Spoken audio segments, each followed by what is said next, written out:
les règles haba habaye iki umubiri wagize iki uri kurahanagura y'amaparoi yo kwitegura kwakira umwana sivyo mugabo yawo viri bayagize iki bayabonetse okay rero bivanye utarayabona urashora vy'ukuri gutwara inda ubutinyanka ntibuteye isoni ahubwo dukwiye kubunezerererwa abantu babubamo kuko ikintu ca mbere mwomenya umwana w'umukobwa ageze mu bigero ataja muri règle atabona ama règle yiwe buri kwezi no kuvuga yuko afite ingorane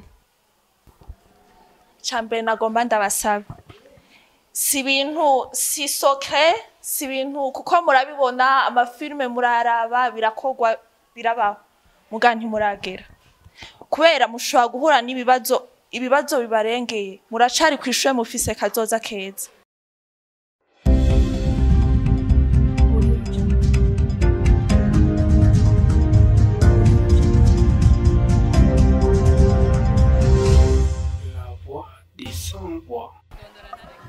Chambere nanje kwashimira kwa baje kutugenda kwa shuri Saint Archange école Saint Archange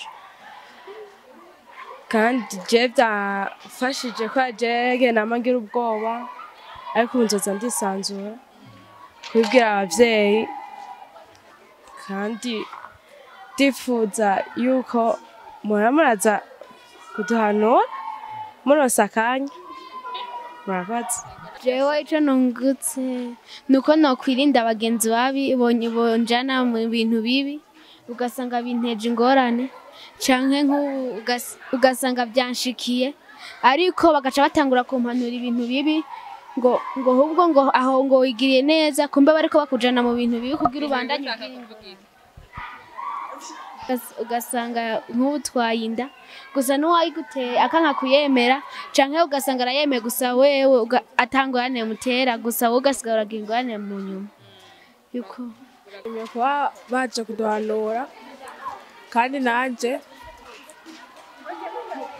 rero nahora ngira ubwoba nkagira amasoni yo kubabwira abavyeyi ariko nanje ubusizosoba kuzaragira amasoni baje kuduhanura tuze turinda kugira ibintu bibi vy'amahrapport sexuel abahungu bakaza kuduhenda natwe gaca twemera tukaza turatwarinda kandi tukira abana tukarera abana kandi baduhanuye ko tuza turareka kuza turaraba amafilme mabi aza aratwigisha ibintu bibi zirafise akamaro byaranyigishije byinshi n'ivyo ntari nzi nabimenye yego muraka ikarorero aho ikibazo nabajije naronse inyishu kandi nabajije ko est-ce que uri mu ma règle ugize rapport sexuel ushobora gusama bambwiye yuko bivana na cycle menstruel ko ndashimye barakaze murakoze nitwa Mugisha Aline nkaba ndongo ishirahamwe Apogifev ishirahamwe gitaho canke gishinze kwitaho umukenyezi canke umwana w'umwigeme afisa mikoro make ni association pour la promotion de la jeune femme vulnérable inyigisho zacu ziri zuno munsi ngaha kuri rishure rya Saint Archange ry'Ingozi riri mu rukurikirane rw'izindi nyigisho zose twama dutanga hirya no hino ku mashure mu kibano tukazihereza abana b'abakobwa ku bijanye n'ubutinyanka uyu munsi rero cane twashimikiye kw'isuku mu gihe c'ubutinyanka sinzi ko mubizi turi mu kwezi kwa gatanu uku kwezi rero kukaba ari ukwezi kwahariwe ibijanye n'isuku kwigisha canke guhimiriza ku bijanye n'isuku mu gihe c'ubutinyanka ati kubera ku kwezi kwa gatanu no kubera buri genekerezo rya 28 uko umwaka utashe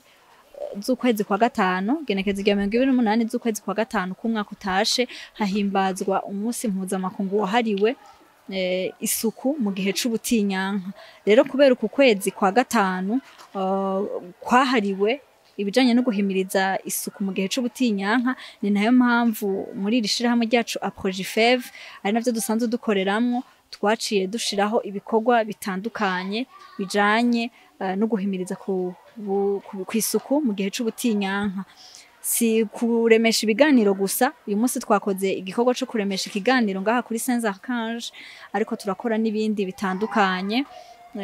Turahimiriza tubicishije ku buhinga ngurukana bumenyi bukoresha, tugahiga amajambo kwifashisha canke twofashisha abandi, tukaza turayapibliya canke tukayamenyekanisha kugira ngo umuntu wese ashobora kumenya ibijanye n'isuku mu gihe c'ubutinyanka.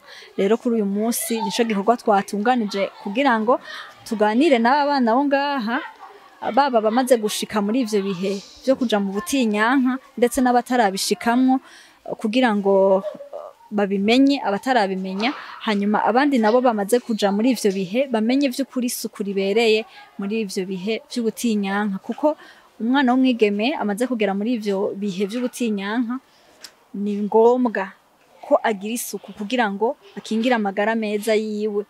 Kuko murabizi yuko anye turiko turaganira nabo, aba bariko baraja mu bigero kino gihe nibo bamama bejo, nibo bamama muri kazoza, ariko mu gihe batokwifata neza canke mu gihe ibi bihe barimwo batobivyitwaramo neza, bishobora gutuma bataba bamama beza. Kuko kwitwa umumama nuko uba ufise umwana, nuko wabashoboye kurondoka. Rero mu gihe batitwaye neza canke ngo bagire isuku ribereye mu bihe vy'ubutinyanka, birashobora gutuma bagwara ingwara, ama infection canke izindi ngwara zifatira mu bihimba vy'irondoka, bigatuma hageze ko barondoka canke nibagera mu bigero vyo kurondoka bidashoboka. Bishobora gutuma batorondoka, ahakuru dushatse kuvuga kutagira isuku rikwiriye muri ivyo bihe vy'ubutinyanka. Kuko bamaze kugwara za ngwara zishobora gutuma batarondoka muri kazoza, urumva ntibazoba bitwaye neza, ntibazoba babibayemo neza. Hanyuma ikindi turenzako nuko nyene kwitwara neza kandi nukubahimiriza kutakora canke kutarangura imibonano mpuzabitsina muri iki gihe batarabyemererwa, batarabironkera uburenganzira.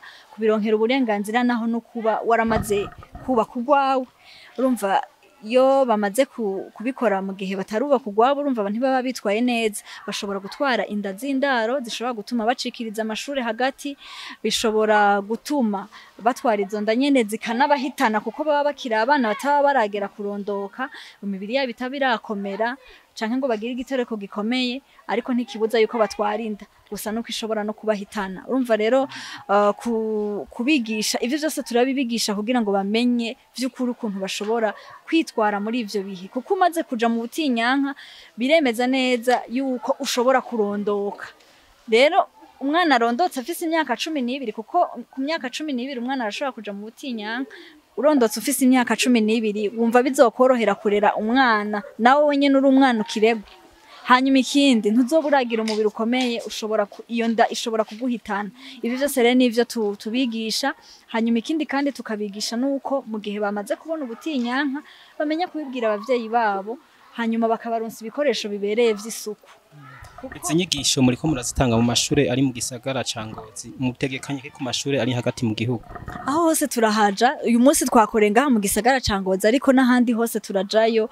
Twarakoreye za Buhiga, hariya mu Gika, urumva ni ku mpera z'igisagara haba hari abana bo mu mitumba. Urumva hariho hose by'ukuri dushoboye gushika turahaja. Sino ku banyeshure gusa, oya turaja no mu mitumba.